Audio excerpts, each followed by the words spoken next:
मैं नासिर हुसैन आप सबका JNRG के क्लास में वेलकम करता हूं। आज हमारा जो टॉपिक है वो साइंस का जामिया मिलिया इस्लामिया 9th क्लास का जो एंट्रेंस होता है उसमें से मैंने साइंस को उठाया था फर्स्ट चैप्टर को। फर्स्ट चैप्टर का फर्स्ट पार्ट मैं बना चुका हूं। फर्स्ट चैप्टर का ही ये सेकंड पार्ट है। फर्स्ट चैप्टर पे मैंने फर्स्ट पॉइंट और सेकंड पॉइंट को मैंने डिस्कस अच्छे से मैंने कर दिया था। आज हम लोग थर्ड पॉइंट से स्टार्ट करेंगे। वो थर्ड पॉइंट है वो हमारा क्रॉप है। क्रॉप होता क्या है? When plants of the same kinds are grown and cultivated at one place on a large scale, it is called a crop. कहते हैं जब प्लांट्स को एक ही तरह का प्लांट्स जब बहुत बड़े लार्ज स्केल में जब बहुत बड़े खेतों में जब उसको उगाया जाता है उन्हीं को हम लोग कहते हैं क्रॉप्स। जैसे धान का हो सकता है, मेज का हो सकता है, वीट या गेहूं का हो सकता है, उन्हीं को हम लोग बोलते हैं क्रॉप्स। आ गया क्रॉप्स जैसे कि wheat and fruits trees crops were grown by early man. सबसे पहले हिंदुस्तान में जो सबसे पहले अगर किसी क्रॉप्स की अगर खेती की गई थी वो था सबसे पहले क्या? वीट और फ्रूट्स। क्योंकि ये एमयू में 2005 और 6 में ये क्वेश्चंस पूछा गया था कि अर्ली मैन्स पहले आदमियों ने सबसे पहले मनुष्य ने किस तरह की क्रॉप्स को उगाना शुरू किया था, वो कौन सा था? वीट और फ्रूट्स का। सेकंड पॉइंट क्रॉप से ही है P crops enrich the soil with nitrogen.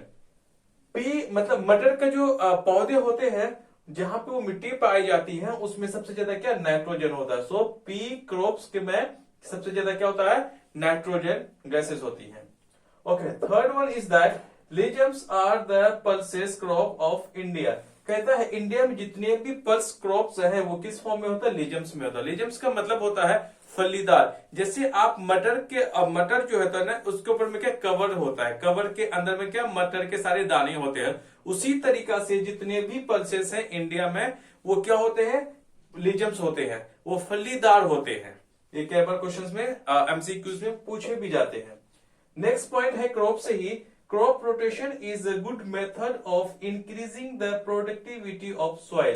कहता है जो increasing the productivity of the soil, मिट्टी का जो प्रोडक्टिविटी उपजाऊ जो बढ़ता है वो होता है क्रॉप रोटेशन से। क्रॉप रोटेशन का मतलब होता है आप इस साल जैसे कि अभी जो सीजन चल रहा है एक सीजन आप धान का लगा लें, फिर नेक्स्ट सीजन उसमें धान ना लगा लें, उसमें कुछ और लगा लें। इसका मतलब कि हर एक सीजन में आप अलग अलग तरह का क्रॉप्स उसमें उगाएं, खेती करें, तब से क्या होता है उसकी प्रोडक्टिविटी भी बढ़ती है। और कुछ ये और क्रॉप रोटेशन में क्या होता है कि अब उसमें कभी कभी कुछ महीनों के लिए जमीन को खाली भी छोड़ देना चाहिए। अगर आप जमीन को अगर खाली नहीं छोड़ते हैं तो आप उसमें अलग अलग तरह एक ही फील्ड में एक ही खेत में आप अलग अलग तरह का पौधे उगाएं, उसी को हम लोग बोलते हैं क्रॉप रोटेशन। उनसे क्या होती है? प्रोडक्टिविटी जो होती है मिट्टी की जो उपजाऊ ज्यादा हो जाता है।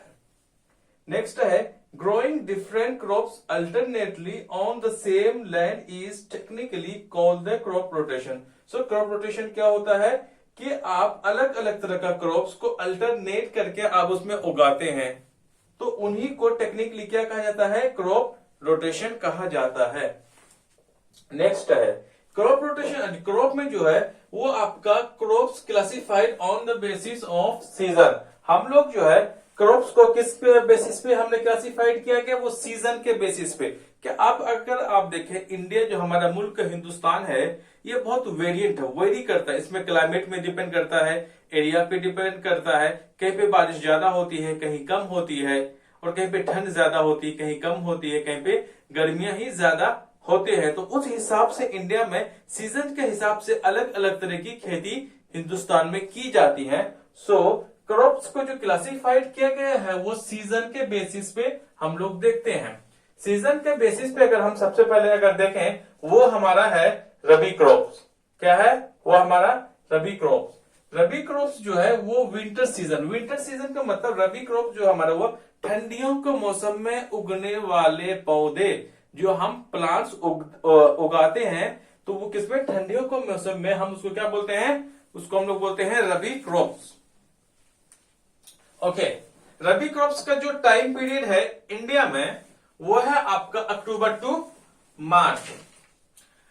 टाइम पीरियड जो है रबी क्रॉप्स का वो है अक्टूबर टू मार्च। मार्च से शुरुआत होता है और अक्टूबर से शुरुआत होता है और मार्च में ये खत्म हो जाता है।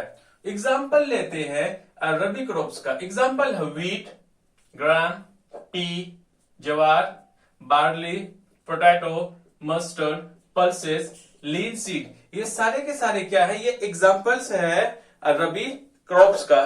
कई बार एग्जाम में आपका जो कॉम्पिटिशन्स का जो एग्जाम होता है, अलीगढ़ का हो, जामिया का हो, या फिर कहीं पर भी जहां पे 9th स्टैंडर्ड का जो टेस्ट लिया जाता है 9th क्लास के लिए, तो आपको इस हिसाब से पूछ दिया जाएगा रबी क्रॉप्स। आपसे पूछ दिया जाएगा इनमें से कौन सा रबी क्रॉप्स है, जो कि इसमें से आपको एक या दो दे दिया जाएगा। आपको एक एग्जाम्पल दिया जाएगा रबी का, दूसरा खरीफ का, थर्ड का आपका जैद क्रॉप का दे दिया जाएगा एग्जाम्पल। उसमें से पूछेगा कि इसमें से बताओ रबी क्रॉप्स कौन सा है। इसीलिए मोस्ट इंपोर्टेंट आपका ये है, जितने भी रबी क्रॉप्स के जो भी एग्जाम्पल्स हैं आपको सबको अच्छे से याद रखना है, राइट। ओके, नेक्स्ट है रबी क्रॉप से ही related. Rabi crops are harvested by March and April. Rabi crops को जो हार्वेस्ट का मतलब होता है, जब मैं बताऊंगा आगे, जब खेती मेच्योर हो जाता है, जब खेती पूरी तरीका से हो जाते हैं, जब धान या गेहूं जब काटने का टाइम होता है, जो धान या गेहूं काटने का जो प्रोसेस होता है उसी को हम लोग हार्वेस्ट कहते हैं। तो मार्च और अप्रैल का महीना होता है जहां पे रबी फसलों को क्या जाता है, काटा जाता है। ओके, नेक्स्ट सीजन है हमारा वो खरीफ क्रॉप्स।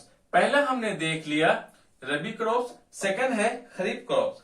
खरीफ क्रॉप्स को बोलते हैं हम लोग रेनी सीजन। इसका मतलब खरीफ जो पौधे जो उगाने का टाइम होता है वो हमारा बरसात का टाइम में होता है। इसका मतलब ये हो गया कि जो भी खरीफ क्रॉप्स में होने वाले होते हैं, जो भी पौधे उगते हैं, उसको पानी का अमाउंट या फिर वाटर रिक्वायरमेंट्स क्या होते हैं, ज्यादा होते हैं as compare to the rabi crops. Okay, kharif crops में जो टाइम पीरियड होता है, देखिए ऐसा है ना, जो भी सीजन होता है उसका टाइम पीरियड क्या है, मस्ट होता ही है, और साथ में उसका हार्वेस्टेड टाइम भी होता है। हार्वेस्टेड का मतलब जब फसलों को जब बोया जाता है, बोने के बाद कुछ दिनों के बाद या कुछ महीनों के बाद क्या उसको फसलों को काटा जाता है। सो टाइम पीरियड जो है खरीफ क्रॉप्स का वो है जून टू सितंबर। जून के महीने से शुरुआत होता है और सितंबर के मंथ तक इसका फिनिशिंग काट लिया जाता है खरीफ क्रॉप्स को। एग्जाम्पल में जैसे कि राइस, पैडी, धान जिसे बोलते हैं, बाजरा, मेज, मिलेट, ग्राउंडनट, सोयाबीन और कॉटन। ये जो एग्जाम्पल्स जो मैंने बोला ये है खरीफ क्रॉप्स का।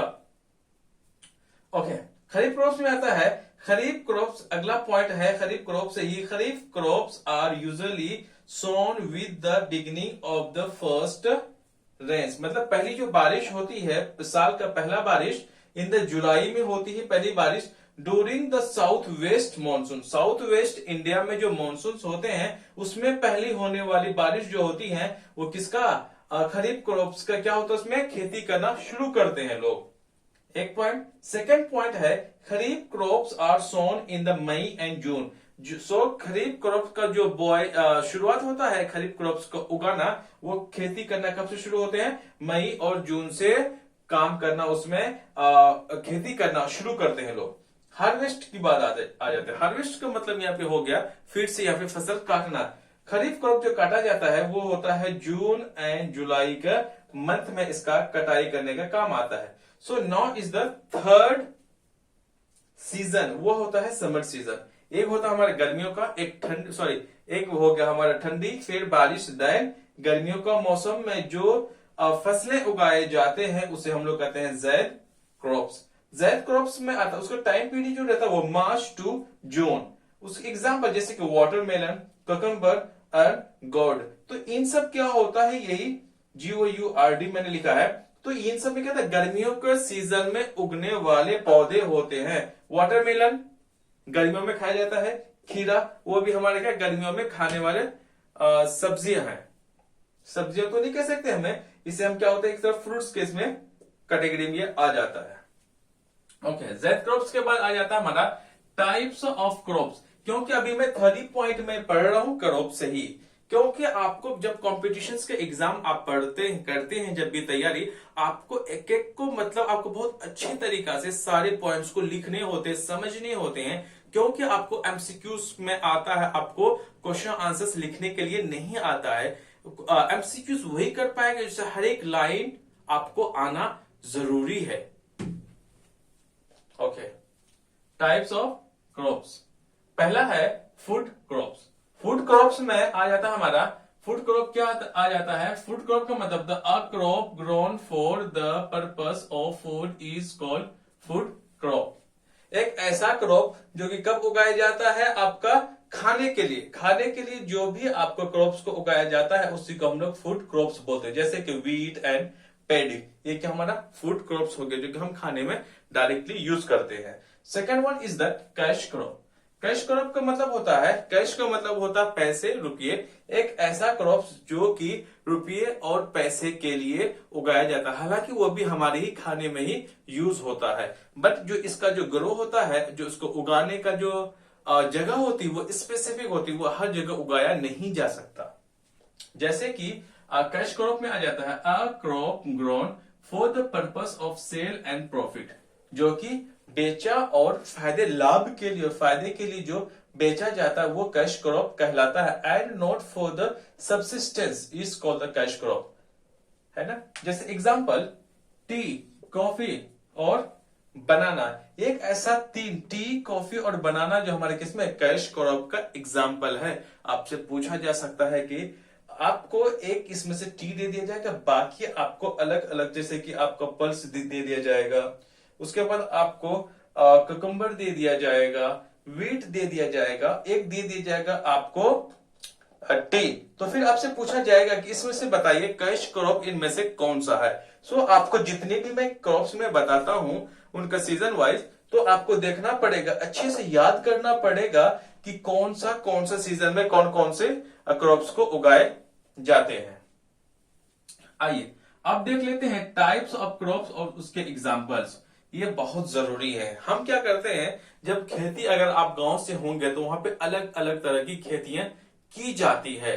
पहला ये है टाइप्स ऑफ क्रॉप्स में। देखिए टाइप्स ऑफ क्रॉप्स में मैंने दिया फूड क्रॉप्स, और ये जो टाइप्स ऑफ क्रॉप्स में नहीं आता है, ये टाइप्स ऑफ क्रॉप में नहीं आता है। सिर्फ एक थोड़ा सा एग्जांपल के तौर पे मैंने ले लिया कि फूड क्रॉप्स, खाने वाले क्रॉप्स, ये टाइप क्रॉप्स में नहीं है। कैश क्रॉप ये भी टाइप्स ऑफ क्रॉप में नहीं है।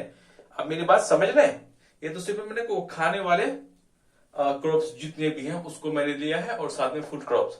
जो मेनली टाइप्स ऑफ क्रॉप्स है हमारा, वो कितने तरह का, 7 तरह के हैं। पहला आपका सीरियल्स। सीरियल्स का मतलब होता है आपका अनाज। अब जब घर में अनाज के बारे जब भी हम बात करते हैं, आप होगा व्हीट, मेज, राइस, मिलेट्स एंड बार्ली। तो यही है हमारे क्या है, ये हमारे सीरियल्स के एग्जाम्पल है। नेक्स्ट हमारा है पल्सेस। पल्सेस में आ जाते हैं दाल, पी, ग्राम और बीन्स। ये किसके एग्जाम्पल्स हमारे, पल्सेस के। आपका जब भी एमसीक्यूज जब में पूछा जाएगा, वो पूछा जाएगा आपका कि पल्स, इसमें से पूछा दे दे ग्राम, जो किसका एग्जाम्पल है, आपका पल्स का एग्जाम्पल है। Third is that oil seeds. एक ऐसे सीड्स, बीज जिसमें से क्या तेल निकाले जाते हैं, जैसे mustard, sunflower and ground nuts. Next हमारा फोर्थ है रूट क्रॉप्स। रूट क्रॉप्स में आ जाता है स्वीट पोटैटो। फिफ्थ में आपका है फाइबर क्रॉप्स। फाइबर क्रॉप्स में आता है कॉटन एंड जूट।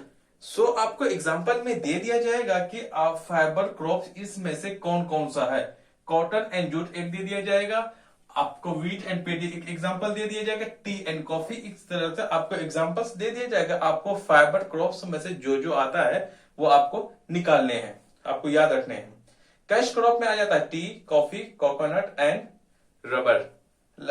लास्ट अपन का है ट्यूबर क्रॉप्स, जिसे हम पोटैटो कहते हैं। ये हमारा ट्यूबर क्रॉप्स का लास्ट है। इसके बाद हम लोग फिर कुछ आगे से अलग से कुछ पॉइंट्स को देख लेते हैं। हमने थर्ड पॉइंट को बहुत अच्छे से हमने देख लिया। अब हम लोग फोर्थ पॉइंट पढ़ेंगे। फोर्थ पॉइंट हमारा है basic practices of crop production, कि हम लोग कैसे किसी भी पौधे को प्रोडक्शन कैसे कर सकते हैं अच्छे तरीका से, और वो कौन तरीके हैं, कौन कौन से हमें काम करने होंगे जिससे कि पौधा उगाया जाता है। हमें 7 ऐसे प्रैक्टिसेस करने होंगे, 7 हमें प्रैक्टिसेस करने होंगे। प्रैक्टिस का मतलब होता काम कि एक पौधे को हमें उगाने के लिए कौन कौन से काम करने होंगे, वो है 7। आपको 7 पॉइंट्स को देखेंगे, उन्हीं 7 पॉइंट्स को हम बहुत अच्छे से समझ लेंगे कि प्रोडक्शन ऑफ क्रॉप का प्रोडक्शन करने में जितने भी क्वेश्चंस आपके बनते हैं वो आपको इन्हीं 7 पॉइंट्स को मिल जाएगा। इन्हीं 7 पॉइंट्स को अच्छे से देखने से पहला है प्रिपरेशन ऑफ सॉइल। हमको सबसे पहले मिट्टी को प्रिपेयर करनी होती है। सेकंड है सोइंग, मतलब बोना। आप धान की खेती लगाना चाहते हैं या गेहूं या मक्का या सरसों, so on.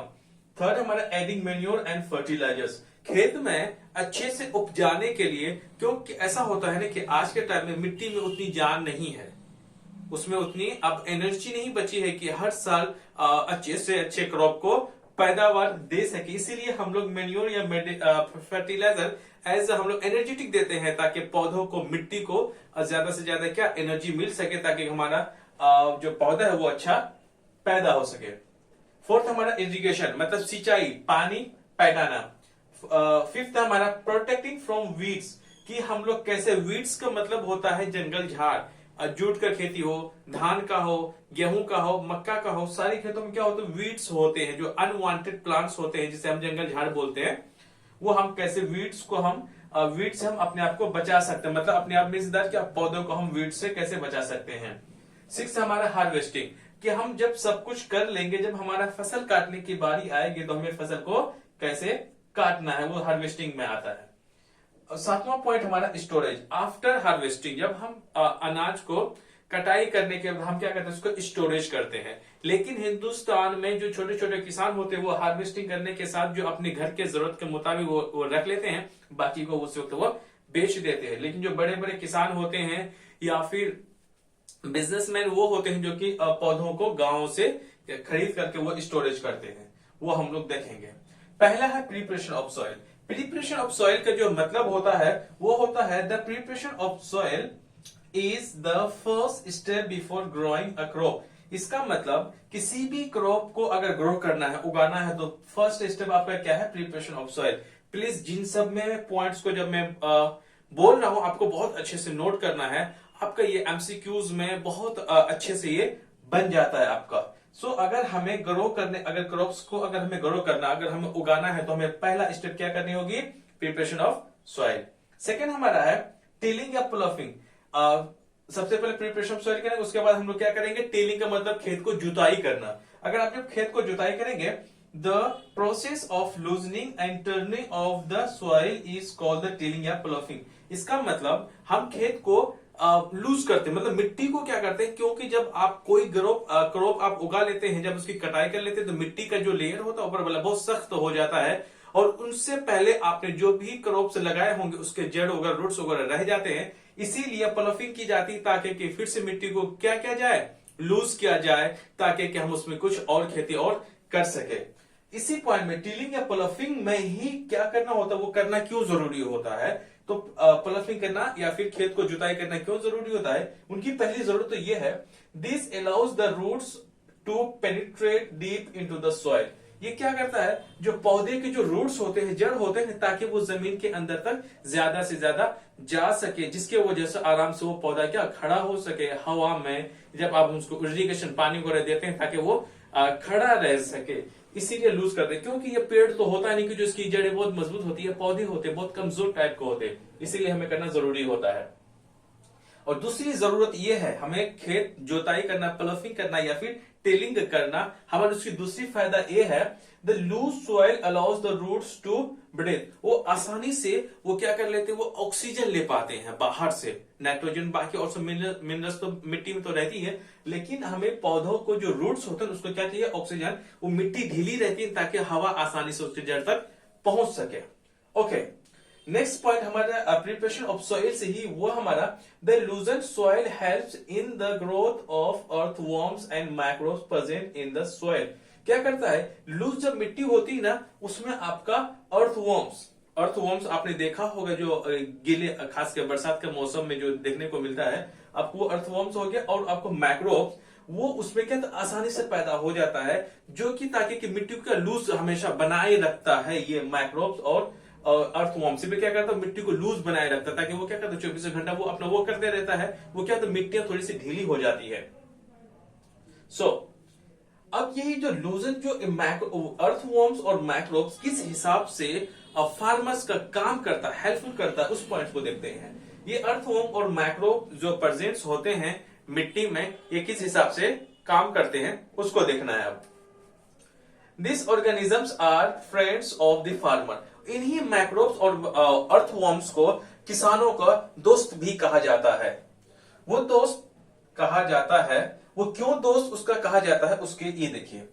During turning and loosening, ये माइक्रोब्स क्या करता है, जब वो मिट्टी को जब वो उसमें चलता है तो मिट्टी को थोड़ा सा नीचे ही रहता है, वो क्या करता है मिट्टी को एक तरह से ढीला बना देता है। जैसे ही during and loosening the soil, soil को क्या करता है वो ढीला बना देता है, और मिक्सअप भी, टर्निंग मतलब कि वो सारे एक दूसरे को मिट्टी को मिला भी देता है। जो ह्यूमस होता है ना, humus add to the soil. Humus क्या होता है, जो भी हम खाद वगैरह जो भी जमीन पे डालते हैं वो जमीन के नीचे नहीं जा पाता, वो ऊपर में ही रह जाता है। या फिर बारिश के पानी की वजह से या बाढ़ का पानी जब आ जाता है तो उसमें क्या होता है, नई मिट्टी होती है जो कि बहुत ज्यादा फर्टाइल होते हैं, तो आपको जड़ तक पहुंचना बहुत जरूरी हो जाता है। कोई भी मिनरल्स अगर या फिर कोई ऐसे फायदेमंद जो पौधे के लिए जरूरी है वो जमीन के ऊपर में रह जाता है, तो बाढ़ वगैरह आती तो उस जमीन को ऊपर छोड़ देता। अगर उसको तभी फायदा कर पाएगा जब वही चीज जमीन के नीचे चला जाए थोड़ा सा, तो जैसे ही इस मिट्टी को चालना शुरू कर देता है तो ये क्या क्या करता है, तो वो सारे मैन्यूर्स जो ह्यूमस होता है वो मिट्टी में मिक्स हो करके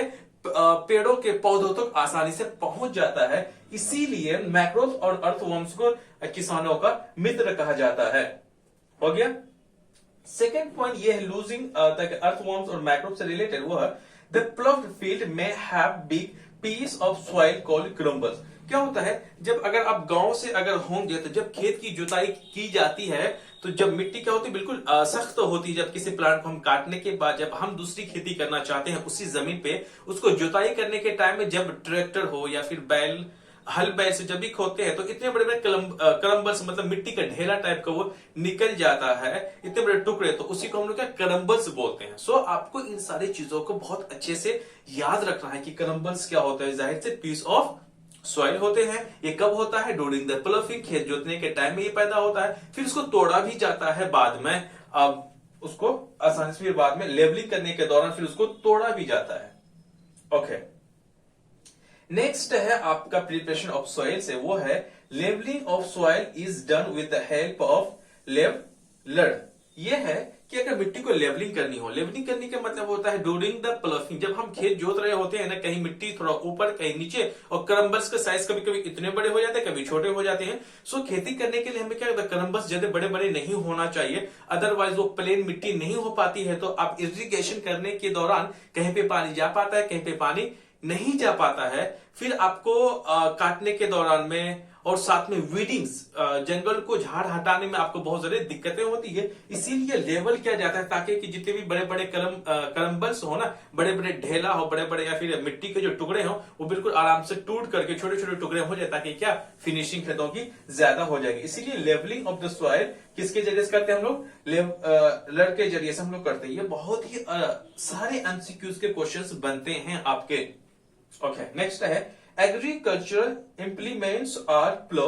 क्या होता है कि एग्रीकल्चर जो इंप्लीमेंट्स होते हैं, जो टूल्स होते हैं, जैसे कि हल है, हल किस चीज का बना होता है भाई आपका, पहले प्लव हल, सेकेंड आपका जो एग्रीकल्चर इंप्लीमेंट्स आपको क्या दे देगा, आपको चार ऑप्शंस दे देगा। उसमें से पूछेगा आपसे कि भाई आप बताओ कि एग्रीकल्चर इंप्लीमेंट्स कौन सा है, तो इनमें से कोई भी अगर आपको एक दिख जाए, प्लव हो, उसके बाद आपको कल्टीवेटर, ये सारे के सारे किसका एग्जांपल्स है, ये आपके एग्जांपल्स हैं एग्रीकल्चर इंप्लीमेंट्स का।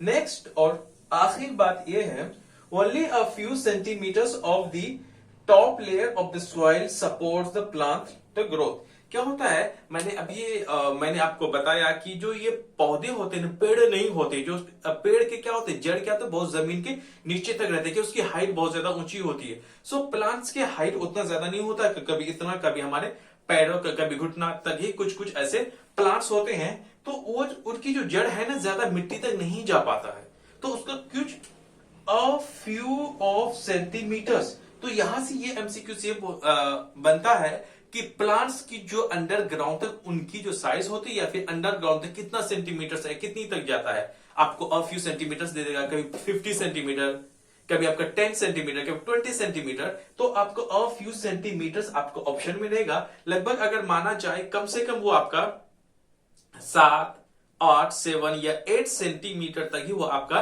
नीचे तक उसकी रूट्स जा पाते हैं। वो डिपेंड करता है कि कौन सा आपका प्लांट्स है। जूट का प्लांट ज्यादा, जितना ज्यादा पेड़ ऊंचा हो, मतलब पौधे ऊंचे होंगे तो उसकी जड़ उतनी ही नीचे तक पहुंचेगी, और जितने छोटे आपके प्लांट्स होंगे उसके रूट्स उतना ही कम जमीन के नीचे तक जाएंगे। So thank you very much guys. मैंने यहां तक आपको मैंने समझाने के मैंने बहुत अच्छे तरीके से मैंने कोशिश किया है। इसके बाद में नेक्स्ट जो टॉपिक्स हमें जो आएगा वो हमारा सोइंग से लेकर के कोशिश में करूंगा कि स्टोरेज तक मैं बना दूं। इस आज में बेसिक प्रैक्टिसेस में सिर्फ मैंने प्रिपरेशन ऑफ सॉइल को ही मैंने आज देखा। सो गाइज आपको करना क्या है, आपको इसको बहुत अच्छे तरीका से नोट्स करना है। मैं आपके सामने जब मैं बढ़ा रहा हूं, देखिए जब मैं वीडियोस बना रहा हूं, आप सब जानते हैं कि दुनिया भर में अभी महामारी कोविड-19 की वजह से लोग बहुत ज्यादा परेशान है इस वक्त। सारे इंस्टीट्यूशंस, कोचिंग सेंटर्स अभी बिल्कुल ठप पड़े हैं, बिल्कुल वो बंद पड़े हुए हैं। तो आप हर टीचर, हर स्टूडेंट्स कभी तक घर तक या फिर कोई सारे बच्चे कोचिंग तक अभी सिचुएशन में तो नहीं पहुंच सकता है। सो हमारा जो ये जो YouTube के जरिए से हम आप तक पहुंच पाते हैं और आप हम तक पहुंच पाते हैं। सो प्लीज आप इसको ना बिल्कुल ऐसे समझे कि आप क्लासरूम में प्रॉपर आप नोट्स बनाएं। आप विदाउट पेपर पेन के बगैर आप बिल्कुल ना बैठे। आपसे मेरी बहुत दिली रिक्वेस्ट है कि आप प्लीज आप प्रॉपर नोट्स बनाएं, क्योंकि मैं लगातार मैं वीडियोस में लाऊंगा, तब आप प्रॉपर करते जाएंगे तो आने वाले जो 2021 में 2021 में जो एग्जाम्स होने वाले होंगे इसके लिए आपको बहुत ज्यादा हेल्पफुल होगा। इवन कि अगर आप सारे मेरे वीडियोस को अच्छे से देखेंगे, कि मेरी कोशिश ही यही रहती है कि आपको जामिया में सिलेक्शन दिलाना है। Thank you once again, thank you very much.